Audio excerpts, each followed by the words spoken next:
You're now tuned in to The Investor Show, where we teach simple wealth creation for the common investors. With investment advisor, award-winning author, international speaker, and founder of Royal Financial Investment Group, Prince Dykes. Once again, guys, this is the Investor Show. As always, this is your host, Prince Dykes, coming to you guys all the way live from Denver, Colorado. As you guys always know, don't forget to hit the like, subscribe, comment, share button, comment button, all the other great stuff. Thank you guys for everybody that's tuned in around the world. I truly appreciate it. If you like the video, don't forget to hit the thumbs up button. If you don't like the video, hit the thumbs up button anyway. But as always, guys, I don't have a lot of time, and I definitely know you guys don't have a lot of time, so we're going to jump straight into it. What up, what up? It's your boy Vigo Sachi. This is the Investor Show, and you're checking in with the investor genius, Prince Dykes. Let's get it. So today we have a very, very special guest on the line, as you guys can already see. Two-time Pro Bowl running back, calling all the way from Miami. We got Mr. Willis McGahee in the building today. How you doing, Willis? I'm doing good, man. How about yourself? I'm doing pretty good. You know, I know we had a couple mishaps earlier, but that's fine. We got you here. So for everybody out there who don't know who Willis McGahee is, who is Willis McGahee? Willis McGahee is just a regular guy who just so happened to play in the NFL for 10 years, played with the Denver Broncos, Baltimore Ravens, Buffalo Bills, and the Cleveland Browns. You know, enjoyed my time playing, met a lot of good people. So, hey, yeah, that's about it. All right, so he came from Miami. For you guys who don't know, he came from Miami. He's been a little modest. He stays a regular guy, but regular people don't make it to the NFL from my stance, you know. But he made it to the NFL and he did his thing. You know, became one of the top running backs. I remember growing up and watching him on TV, and especially his time out here in Denver with the Broncos. But I got to ask you this question: out of all your time in the NFL, which team did you have the most memorable moments with? I had the most memorable moments with the Denver Broncos. Had a great time with those guys, man. It's a lovely city. The fans are great. People are awesome. I mean, they back the Broncos out. They back them up pretty good, man. I mean, you can't ask for more than that. You know, the other teams, I've been around Baltimore and Cleveland. They do real good backing their teams up, but it's just something different about Denver, man. You know, you gotta love the atmosphere. You gotta love everything. All right, you know, like a Southern Miami boy like yourself, coming from the Sunshine State, and with the palm trees and the nice weather, and I'm out here in Denver, Colorado right now. It's pretty cold out here. How did you acclimate yourself into? What did you like about this city so much?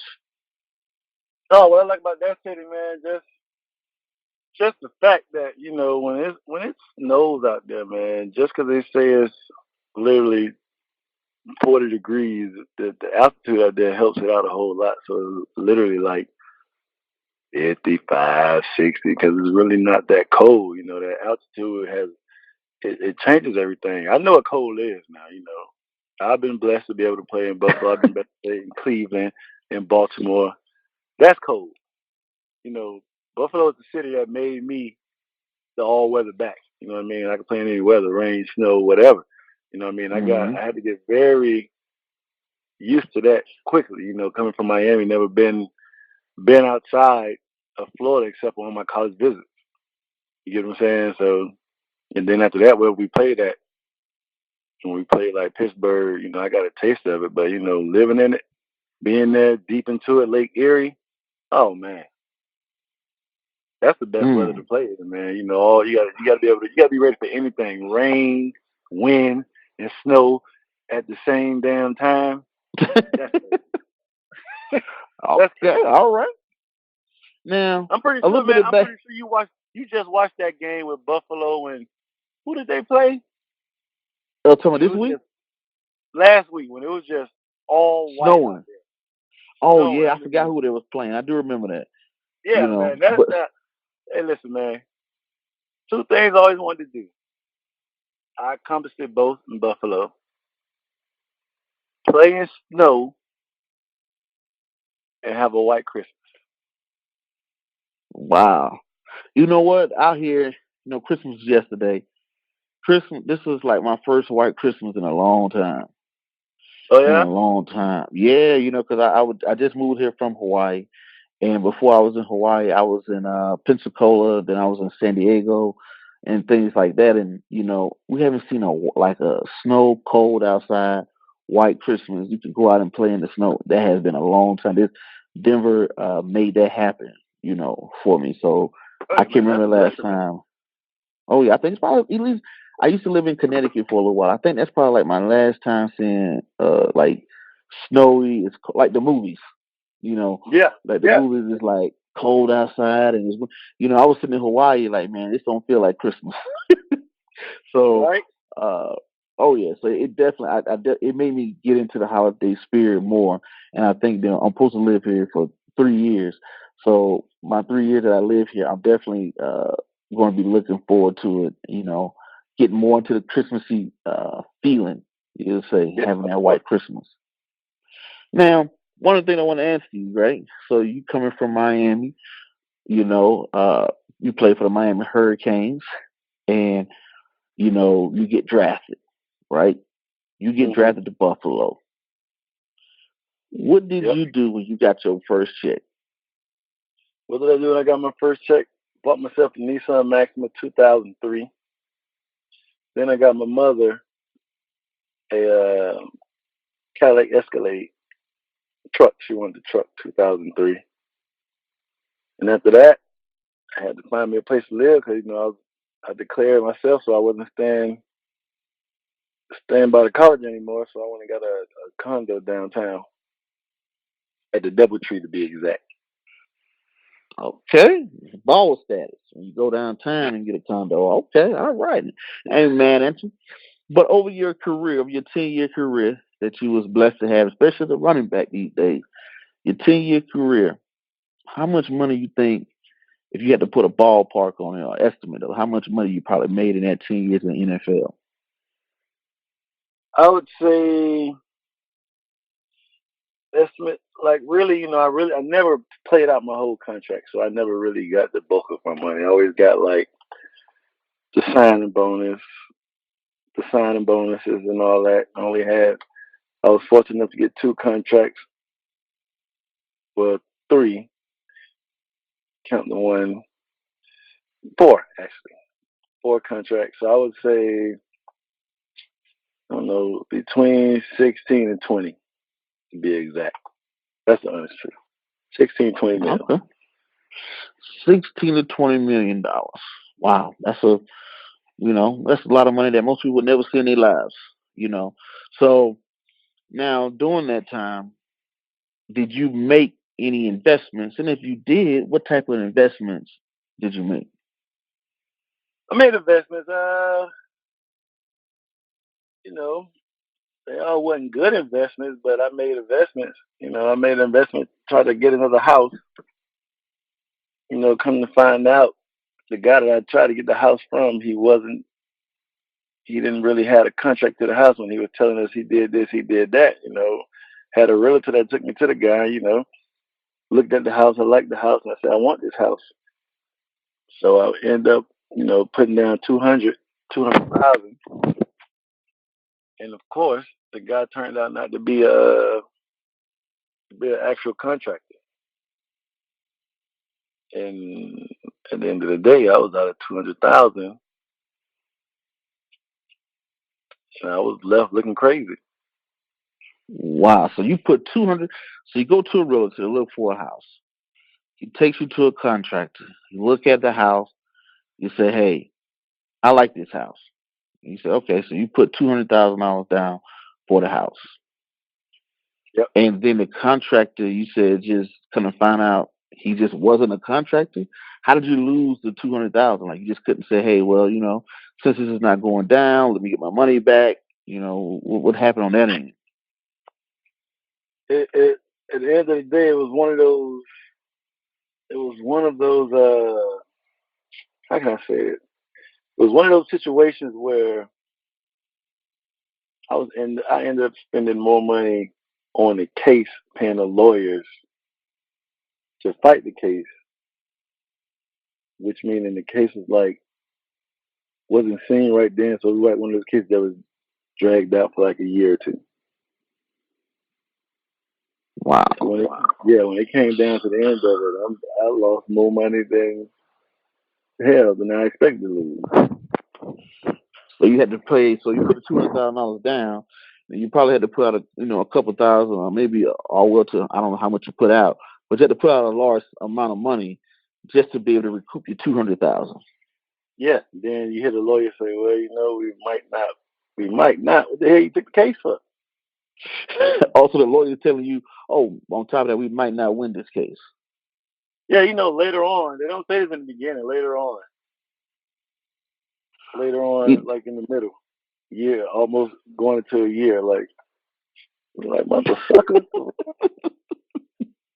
And I understand that because I always tell people act like they're Superman until the money is changed hands. The people, Correct. I got it. What you want? No problem, easy, open and shut. Yeah, just go ahead and transfer that over. Then when the money transferring over, then they're like, oh yeah, by the way, I don't know if I can get it like this, or I can possibly do it like that.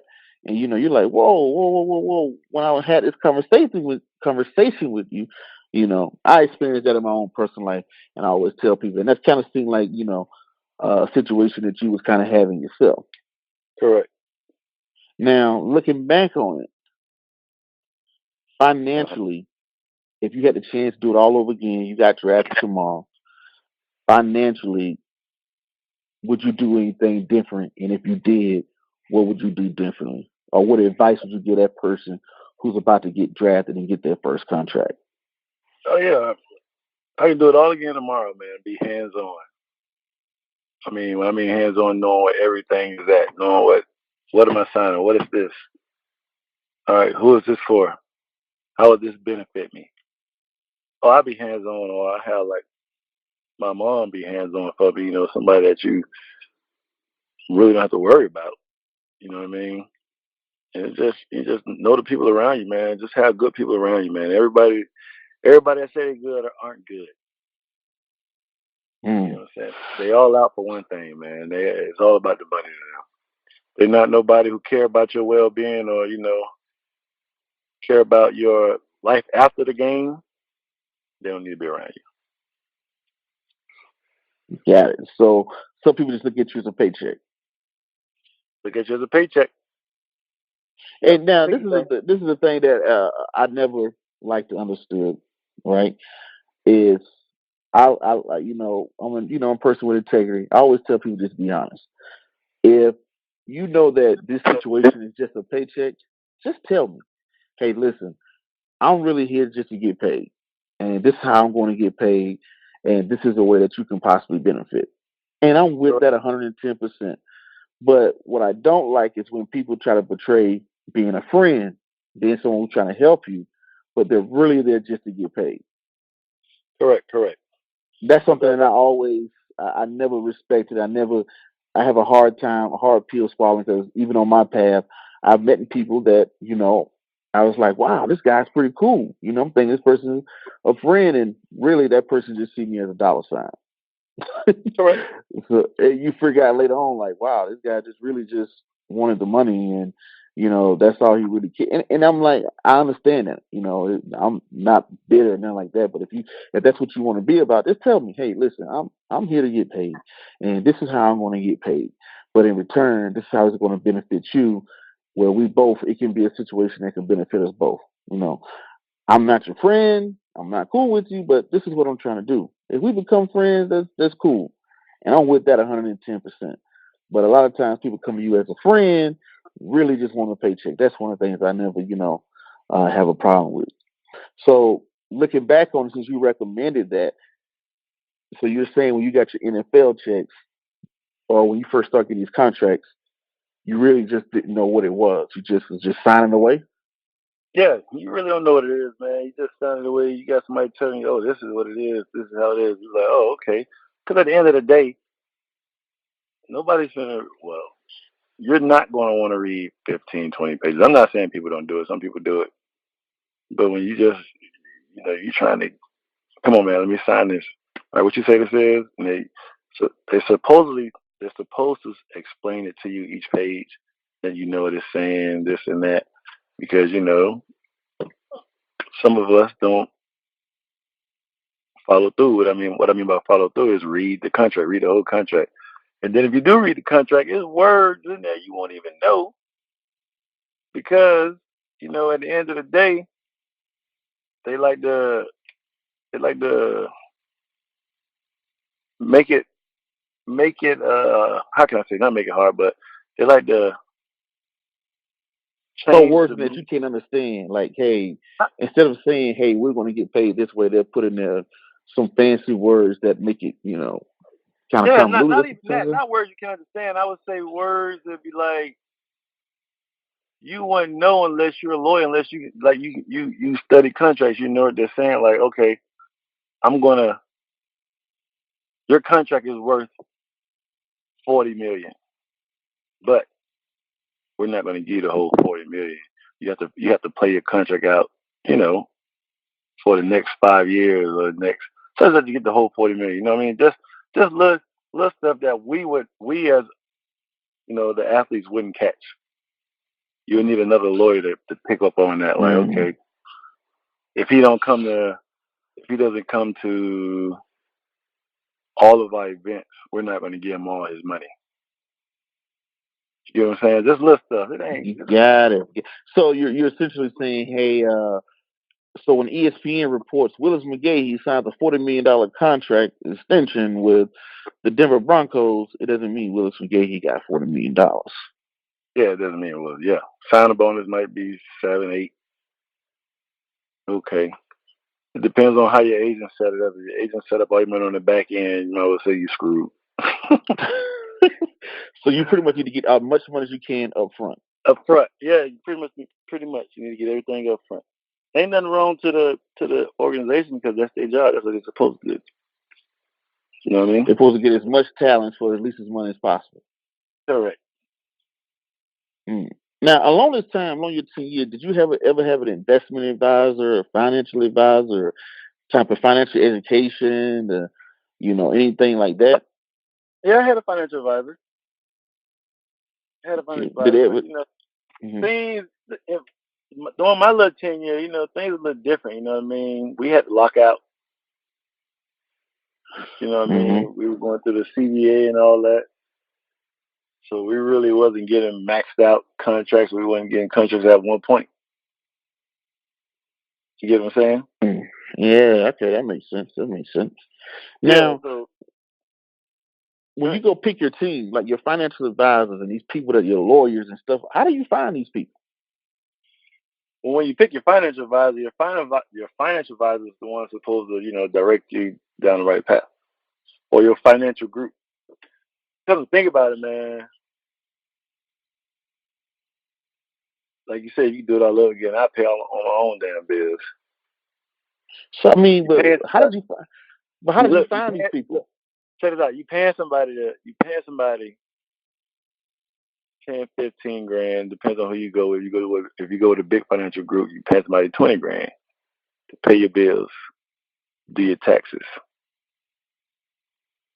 Wow. But my thing is, how did you find these groups? How did you find these people? Doing interview process, like agents. How you find agents? You know what I mean? You do interview process. Hey, I work for this company. When you come out of college, you're doing good. Work for this company. I'm doing this. Okay. Oh, so they get you in college. They get you in college, when they know you're coming out. And all of a sudden, your phone started ringing with different financial groups. Yep, different financial groups. And, what do you know? You don't know if you need one or not. Now, granted, you're going to need one if you're touching 10 million. When you never touched 10 million before a day in your life, you got to pay taxes. Who the hell's going to sit there and calculate all that? Gotcha. So, essentially, how I kind of see it is that it's somewhere along the line that it's a connection there that, maybe it's at the school, maybe it's the agent, maybe it's the NFL, some way that all of a sudden these financial people just find your numbers and stuff like that. Yeah, Or they can get in front of you. You know, yeah, it's not a My thing is, if when I look back at it, and I'm just a regular average Joe Blow. I never been to no NFL or nothing like that. But I look at it in my regular life, I would look outside of what's being presented to me because what's presented to you guys is manipulated. You know what I yes.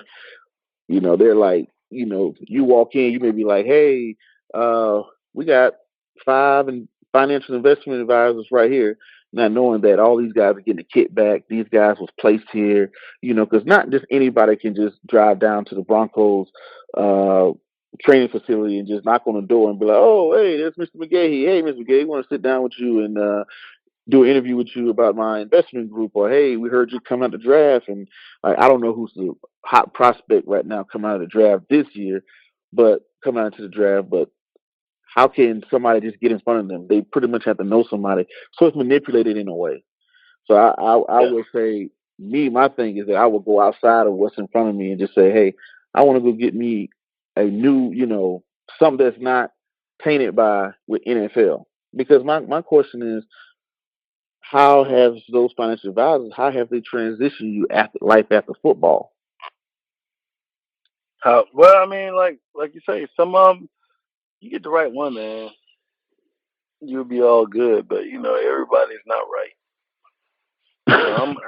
I'm good. I'm good. I'm not gonna sit here and say I'm doing the best. You live and you learn. You make mistakes, but I'm Hmm. good. You get what I'm saying? I haven't fell off. I'm still out here. Now, now, how long you been out of the league now? 13. What this? 4 years? Going on 4? 4 years. Okay. So ever About since to you be got 5. out of the league, what have you what have you rolled into now? Like, what do you do now? What is Willis McGahee up to these days? That's the thing, bro. Right now, I'm doing a little personal training. I'm trying to get my feet wet into this marijuana situation. You Okay. know what I mean? That's a Well, that's a Colorado is legal out here. yeah. I know. I was there when it got legal. I was there when it got legal. But yeah, nah. So, I'm just trying to get into that business. Nothing bad. All okay. good. Marijuana's 3 things you never have to worry about going out: medical, marijuana, and goddamn hair. That's true. So So, I'm trying to okay. tell you, man, it's gonna always be popping. It's gonna always be popping. Hair salons, things like that. There's a need for all of that somewhere. Okay. So right now you want to get into the marijuana industry. I want to. I just signed with a marijuana company. Well, not a marijuana Okay. company. They let's see if I can find this. I just signed with a group that has old athletes, retired athletes, and letting them know, let the world know how not the marijuana everybody that be smoking on the corner helps you out, like the medical, the good stuff, like the creams, the lotions, how it helps with the joints, things like that. I just signed with that, and I'm Hmm. trying to be the face of it, man. Take over, man. I ain't gonna even sit there and Take lie that. to you. Okay. Well, Trying to how be the old are you face. now, Willis? I'm 36. Just turned 36 in October. Okay. All right. So so you pretty much want to be the brand ambassador of a new marijuana company. Yep, All living right. proof, man. If you believe it, That's you can do it.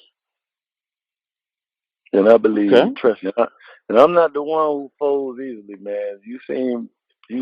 Listen, I can go write a book. I can give Hmm. you life lessons on how to overcome injuries. You know what I mean? I can give you life lessons on what to do and what not to do. Mm-hmm. And look, I've been around the world twice. Been there, done it. Been there, done that. Now, speaking on that, going back in the NFL, what is the dumbest thing you brought, or the dumbest investment that you look back on and be like, man, why did I do that? The dumbest thing I bought. Yeah, you be like, man, that was a waste of money. Uh, I say I bought a Mercedes. A Mercedes. A Mercedes Benz cost me 200. Woo! Then that goddamn Panamera came out, and I bought the Panamera. Got rid of the Mercedes. I was like, what the hell? I bought a Mercedes, huh? Wow. Yep. Okay. Well, cars, you would say.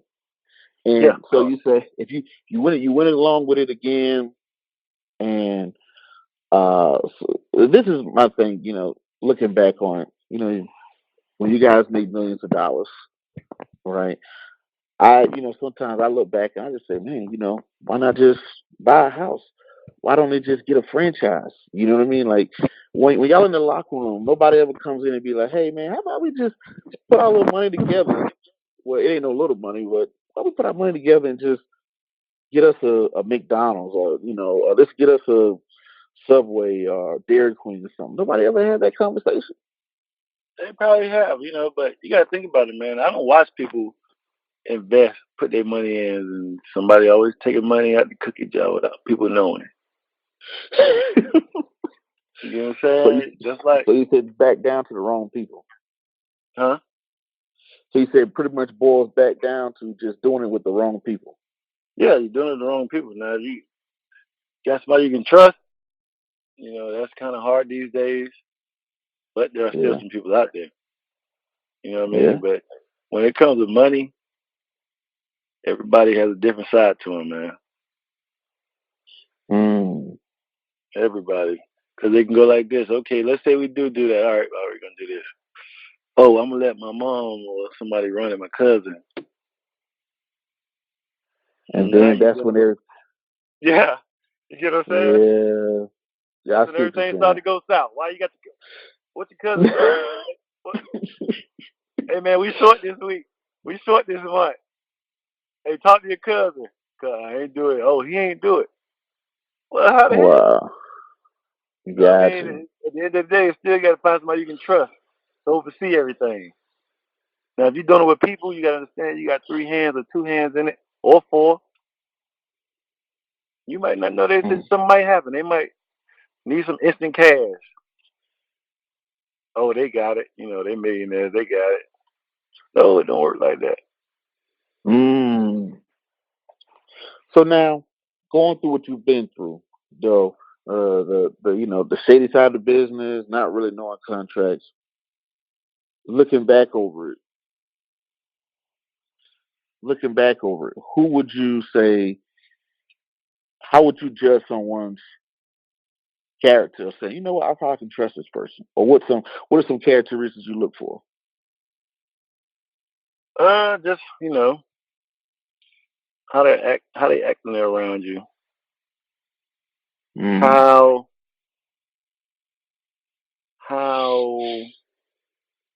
you got to see how they act around other people. Other people outside of you. Like, I'm pretty sure who do they have? Now knowing I know a lot of people. Okay, what's the deal with this guy? What you don't like about him? What does he do that gets on your nerves? You know what I'm saying? You just got to ask other people about other people. Oh, so you just do it like a little check with other people? Yeah, check with other people. Just because he treat me good, that don't mean he treats somebody else good. And to speak on that, what I do personally, listening to that, because I'm learning from you as well, because from what you've seen more than I've seen as far as getting out there dealing with different people. Your business is on Front Street. Everybody know who Willis McGahee is. He's signing contracts. He's getting touchdowns. He's going to the Pro Bowls, stuff like that. So you're out there on Front Street, so you're gonna get the wide open snakes. You're not gonna get the hidden ones. So you're going to get the ones that, the high level snakes. You're not going to get the regular everyday day ones. Yeah. But one of the things I look at with people, I just look at their honesty and integrity. You know, it's a lot of things I turn. It's just little simple stuff. It could be something that's just $20. And if I know you would do something like this with $20, how do I know what you'll probably do with $20,000 or $200,000 or $2 million? You know, being a man of their word. You know, uh, when things are good or when things are bad. You know, those are ways I look at what drives this person. You know, Yeah. this person is driven by money. That means as soon as my money goes away, as soon as our friendship is going to go away. You know, because this little things that I look. I don't say I look for, but it's things that I noticed in the past when I see people that that come around or that I sit down with, that I talk with. I just look at people to say, what really, is this person only move if it benefits them? Are they doing anything to benefit, me without it benefiting them? You know, and it's stuff like that. It's little thing, and it's just the bigger thing it boils down to is just integrity across the board. Uh, just, and I know that's very hard to find and very hard to see when you're interviewing people and stuff like that. But it's something I learned from Famous Amos, the founder of the Famous Amos brand, Wiley Amos. When I was out in Hawaii, we became pretty close friends, and he was just like, when people get around you, it's like they only could act for so long. The real them will come out. Their real motives will be shown. And he said, when that real them comes out, it's up to you to believe it or not. They're going to show you who they are, because it's like if I told you to act like something one day, say, hey, I want you to act like something that you're totally not, act like a nerd and whatever. You can probably do it for a day, two, maybe a week, but eventually the real Willis McGahee is going to come out. And when that does come out, you're going to have to say, okay, well, now that he's shown who he is or she is or whatever the case may be, do I believe that person or do I want to ignore it? And it's just like when you ignore it, you keep that around you, then it ends up biting you in the long run. So he's just like he was like, the only way you can judge anything is just give it time. Time will always tell you, will always show you who's the real person, like directly. I don't know who Willis McGahee is.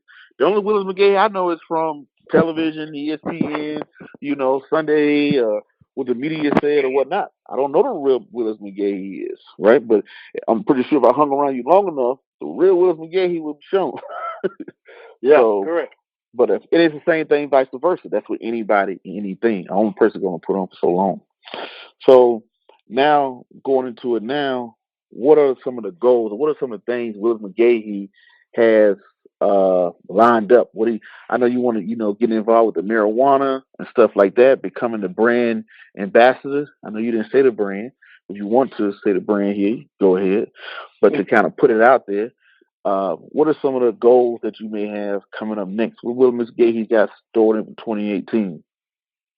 Man, 2018 is going to be all about me, man. I've been doing stuff, trying to please other people. Not this go around, man. I've done it long enough, man. When you try to please other people, man, you can please them. But when it's time for you to get pleased, there's nowhere to be found. So, it's all about me, man. Focusing on me. The good thing about it is being around people, meeting different people, seeing the different sides of them and how they act and how they perform. It can't nothing but make me a better person, man. I know what to expect. I know what to look for. And I got the best advice for a young athlete, right? What is that? When it comes time to choose that financial advisor or, whoever wants to, be in charge of this stuff, ask that person. First of all, you don't want to get nobody who don't, who can't manage, who don't work, who salary doesn't have over, I don't know, 60, 70,000. I'm just throwing that number out there just to be. Just throwing it out there. This is what you do. This is what you ask that person. Say, hey, they already know you about to get, millions or 100,000, right? Can you give me? Can you loan me 60 grand without interest, and I give back to you when I get it? What you think they'll say?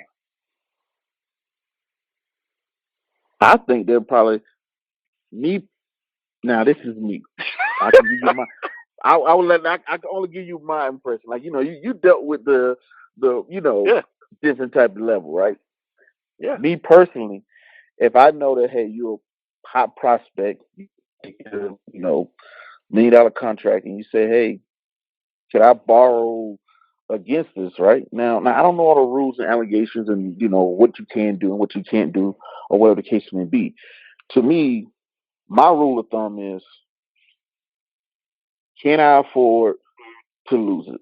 You know what I'm saying? Because Mhm. I am like, can I afford to lose $60,000? If I give him a hundred But thousand dollars a day or whatnot the but case may look, be. but look, Mm-hmm. but Mm-hmm. look. Key word. You say, can you afford to lose it? But you know I'm getting it, and if you there are genuine, Oh, so you we get to signed it the no problem. contract. I'm your financial guy. We know the check is about to come. That's what you're telling me. Yeah, that. And you're a cool guy. I like you. We obviously bonded on some type of way. Me Yeah. Now, personally, now I'm not I saying wouldn't you with a mind. big firm. Now I'm not saying you with a big firm. If I could make that call, I wouldn't personally mind doing it. Okay, I but some I people have want done it. interest. Yeah, I but some people see want that's some interest.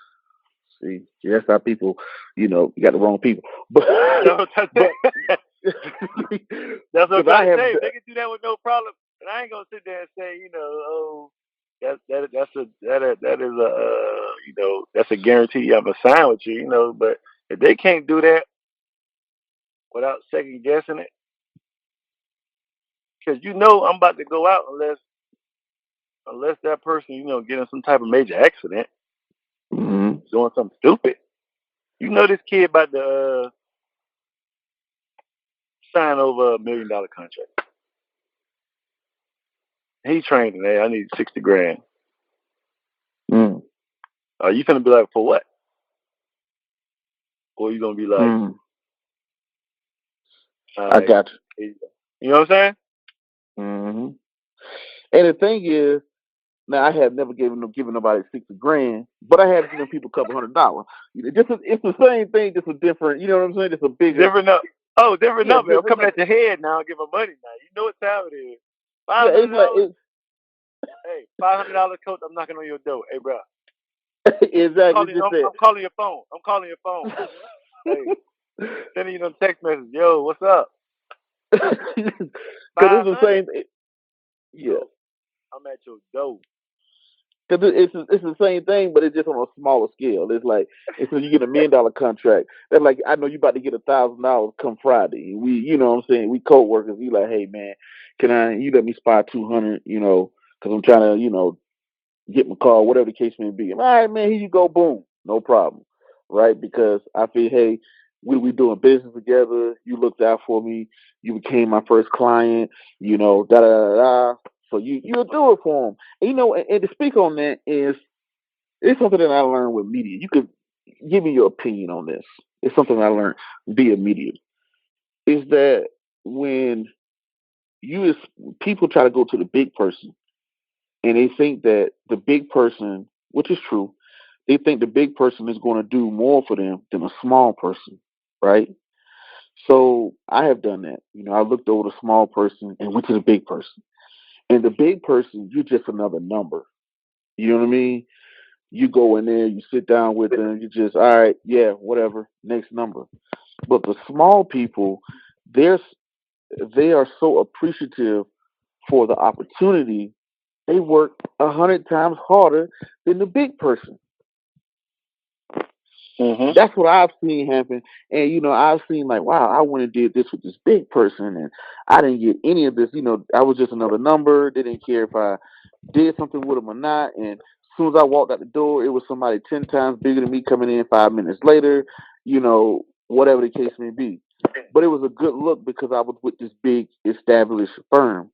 Versus if I get a small guy try, The small guy tribe who just maybe came out of college, they're just as qualified, but they got to start from somewhere.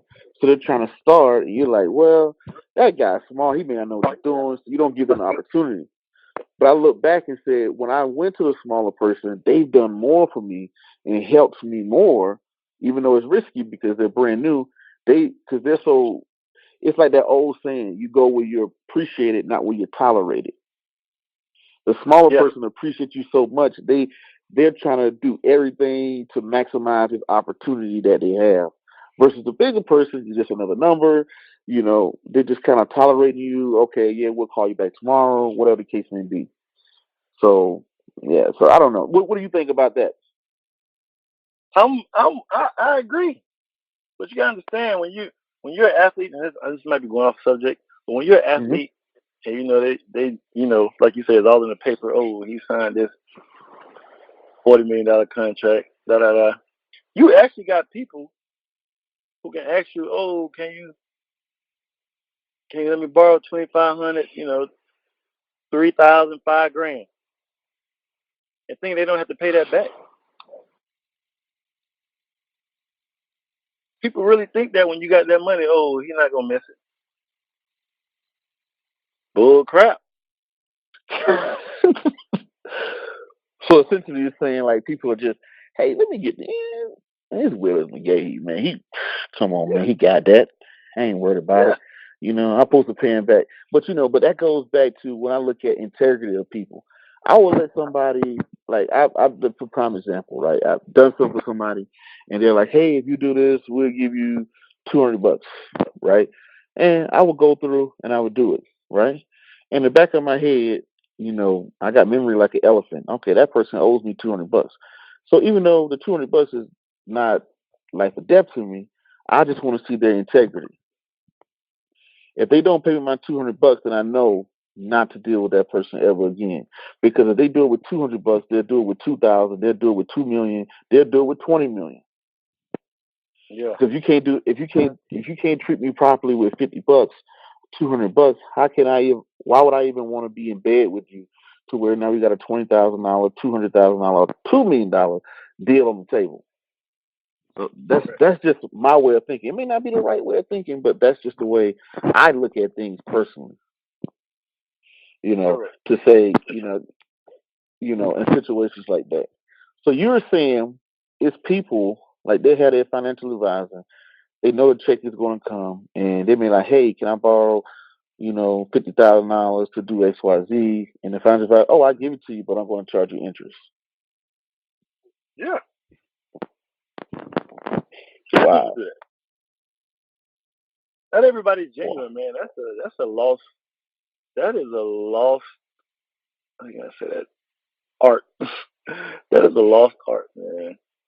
But the thing about it is, this is my way of thinking. People call me idiot. Some people say, I just look at it if you build a good relationship with somebody, you will make so much more over that interest than you will. You know what I mean? Yeah. I just feel as though if you just do good business with this person, that's it. We ain't gotta be best friends. If you just do good business, if you just hold on to your word, hey, I said I was gonna give you $100, you gave it to him, you did what you were supposed to do, and you build a good ally or a good friend, I think that person will even do more business with you in the future. Hey, man. That's I don't know. I'm a small country boy from Waynesboro, Georgia, so that's just always been my way of thinking. My parents always taught me, hey, you're gonna do something, do it.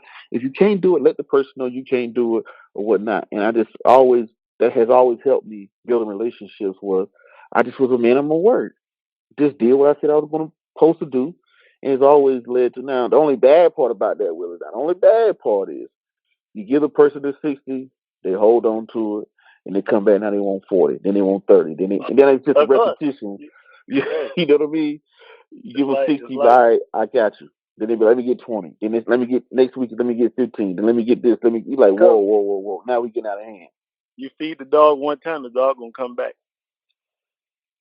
So sometimes, now what you got to say about it, the person on the other end, like, man, I don't mind helping you. I appreciate everything you're doing for me, but I may be going down a slippery slope. You went skiing when you was out here in Denver? Yeah, I went skiing up Breckenridge. Okay, so you like, how it is. I ain't been skiing yet, but I heard about it. You start going down that hill, like you said, you feed the dog one time. All right, man, here you go. Here, hold 60. I know you about to get this contract. We'll just call it even when the check clears. Check clears, you get the money, and the person like, oh yeah, by the way, let me get 50. You kind of like, dang, man, I kind of stepped out a little bit when I gave you the 60. We worked that out, but now you want to, now you want to make it repetitious. That's why some people are kind of like, well, I don't even want to get this started, because if I get this started, I'm gonna be going down a slippery slope. So, Right. so I don't know. So what do you got to say about to a person who's looking at it that way? Like, hey, I want to help you out, but what if we start something Hey man, look, here? you So, got to be. I'm pretty sure if you ask old Leron, hmm same situation. I'm pretty sure you don't have people. You don't have this little homeboy. Everybody had their little homeboys you take care of. You gotta hmm hook up. That ain't homeboy. When you go get a job, provide for yourself. You can't follow me everywhere. oh, so you had those people too? Nah. I had a good childhood friend that he was my right hand, so I wasn't tripping about him. He was good. I did that out the kindness of my heart for him. Me and him, we've been good friends since fifth grade. You know, you don't have hmm people. Some people don't have people around that long. Mm. I never, But I never asked him from him. now this is the thing now, Willis, and this is something personally that I've seen myself. Right? I don't know if you heard of Warren Buffett before, right? Or Bill Yeah, Gates, people like that, right? So it's what I learned. It ties into the thing later on. But what I learned is like when you have athletes, they come out of high school, they go to college, they get into the NFL, which is great. But they hang around the same exact people they grew up with, which is fine. That's your friends. Those people you can trust. But they never try. Like it's like when you come up as a businessman, as you slowly move from $10,000 to 50,000 to 100,000 to 200,000, your circle just starts to slowly change, slowly, because you're being molded. So when you get to your millions, you might have not a whole new circle, but your network has grown so much versus from what it used to be. You know what I mean? yeah. And when you see that with your network, but the thing about it is, a lot of guys when they hang around the same people they grew up with, and these people they grew up with a lot of times can't teach them anything or show them anything to help them out. You know, they look at so what ends up happening in the long run is they end up not being able to grow, and when they fall off, when they can't run the ball forever, when they stop being able to run the ball, they can't reach out to their friends to help them do anything. So Correct. so it's just like when you grow, because with an NFL athlete, they don't go through 100,000. They just go from one night, they just playing ball, their name get called, boom, they got millions. But they got the same exact people around them. By them having the same exact people around them from my hometown, what those people can show you or help you out or anything. So when you at that peak, when you getting drafted, they calling your name, you going to the Pro Bowl. I look at that as the best opportunity to be able to network with even people that are bigger than you that can help you, grow to a next level, grow after life after football, stuff like that or whatnot. But the mistake, not I won't say it's a mistake, but a situation that I always see happen is that when the athletes get drafted, they stick around the same people from their hometown. They pretty much got a bunch of leeches around them, cousins, friends, and family. They helping out left and right. And then as soon as they can't run the ball no more, they need some help themselves. They ain't got nobody to call. Yeah. Versus, when they're at that, when they're a Pro Bowl running back, they can get into so many things. When they're an NFL athlete, you can go meet Bill Gates, you can go meet, Warren Buffett, you can go meet, Elon Musk and Mark Zuckerberg and all these things that you can get into and people that you can kind of get to know to be able to possibly help you out. a lot of people say, well, I don't want new friends. I want to keep it real with the people back from my hometown. And when they can't run the ball no more, they need some help. They need some situations. They ain't got nobody they could call. So that's the situation. I don't know what you got to say about that. Is that true? Is that bad or whatnot? What do you think? I mean, it's true. You know what I mean? It happens. Unfortunately, it happens to quite a few people. But the thing about it is, you got to look at it like this, man. You got to know what to expect out of people. Elaborate on that. When you got to know what you got to expect. You got to know what to expect, man. I know if I I got my homeboy with me, he good. I ain't tripping. Mm-hmm.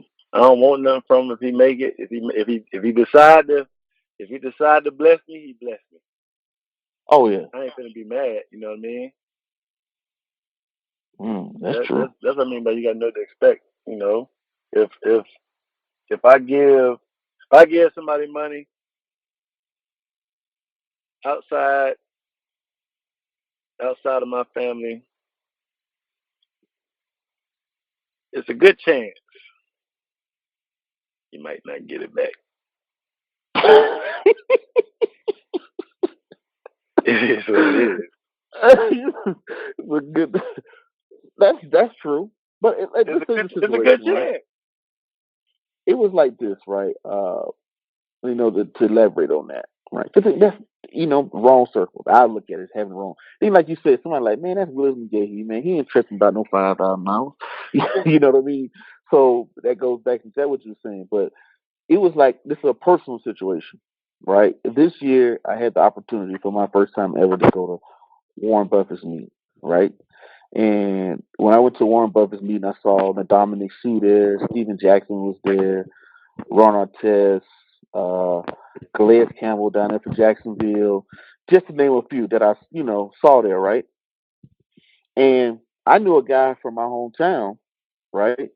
He plays one plays for the Lions, one plays for Tampa Bay. And I knew their sister. We went to school together. And I said, hey, I called his sister and said, hey, I just went to Warren Buffett's meeting, got a chance to meet Warren Buffett, Bill Gates, and I saw, all these different, big time athletes that are there. I was wondering, if your brother would want to come to Buffett's meeting, and long story short, she was like, well, he don't trust people and, I can't take you to him because he don't blah, blah. And I'm like, well, when I saw him at home, he was with, I mean, I hate to say it this way, but it's the truth. He was with a bunch of bums from home. I'm like, I'm giving you an opportunity to come meet some people over here. I'm like, don't you think I don't want nobody's money. I'm not trying to get nothing from nobody. I'm like, if he says yes, then I'm gonna call the people over here and say, hey, how can we make this happen? And you just go yourself. And I just felt like it was a great opportunity because not only Warren Buffett and Bill Gates were there, all the CEOs are there, all these other. I felt it was a good business environment. And the reason why I thought about them because I went home for Thanksgiving. I go to the high school football game and I see him there, and he's with a bunch of cousins and friends from home. And I was like, wow, you're not going to be in the NFL forever. How about you try to come meet some people like this? You know what I mean? Yeah. And I don't know. What do you think about that situation? Since you was an athlete, I mean,